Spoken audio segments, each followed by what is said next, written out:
Assalamualaikum warahmatullahi wabarakatuh. Om Swastiastu, Namo Buddhaya, salam kebajikan untuk kita semua. Perkenalkan, nama saya Fadlia Jahana dengan NIM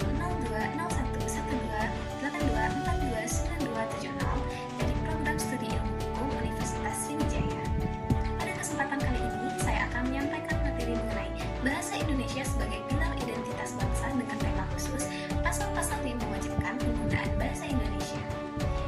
Jadi, bahasa Indonesia selain sebagai bahasa nomor 1 dari Sabang sampai Merauke, ternyata juga terdapat pasal-pasal hukum yang mengatur mengenai penggunaan bahasa Indonesia itu sendiri. Sebagai contohnya, yang pertama yaitu terdapat dalam pasal 36 UUD 1945. Isi pasalnya adalah bahasa negara ialah bahasa Indonesia. Pasal ini menjadi dasar konstitusional bahwasannya bahasa Indonesia adalah bahasa resmi negara. Contoh yang kedua yaitu dalam Undang-Undang Nomor 24 Tahun 2009. Undang-undang ini mengatur penggunaan bahasa Indonesia secara lebih spesifik. Beberapa pasal penting yang mewajibkan penggunaan bahasa Indonesia antara lain Pasal 25, yaitu bahasa Indonesia wajib digunakan di dalam yang pertama, dokumen resmi negara, yang kedua, pidato resmi pejabat negara dan dalam dan luar negeri.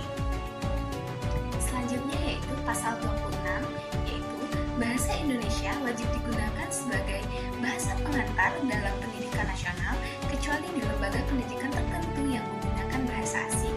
Selanjutnya yaitu pasal 27, yaitu bahasa Indonesia wajib digunakan dalam dokumen resmi perusahaan seperti perjanjian bisnis, dokumen kontrak yang melibatkan pihak asing dan laporan perusahaan di Indonesia.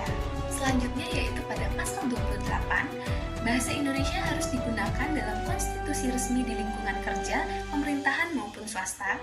Dan pada pasal 29, bahasa Indonesia wajib digunakan dalam nama jalan, nama bangunan, dan nama lembaga atau institusi. Selanjutnya yaitu pasal 31, bahasa Indonesia wajib digunakan dalam forum internasional jika Indonesia menjadi tuan rumah. Dan yang selanjutnya, untuk contoh yang ketiga yaitu Peraturan Presiden Nomor 63 Tahun 2019. Peraturan ini memberikan penegasan yang lebih lanjut tentang penggunaan bahasa Indonesia, termasuk dalam penamaan bangunan, produk dan layanan. Kedua, penulisan peraturan perundang-undangan. Yang ketiga, pidato resmi yang dilakukan pejabat negara. Nah, jadi sampailah kita pada kesimpulan kenapa bahasa Indonesia atau apa esensi dari bahasa Indonesia itu sehingga penggunaannya harus diatur dalam pasal-pasal hukum yang mengikat.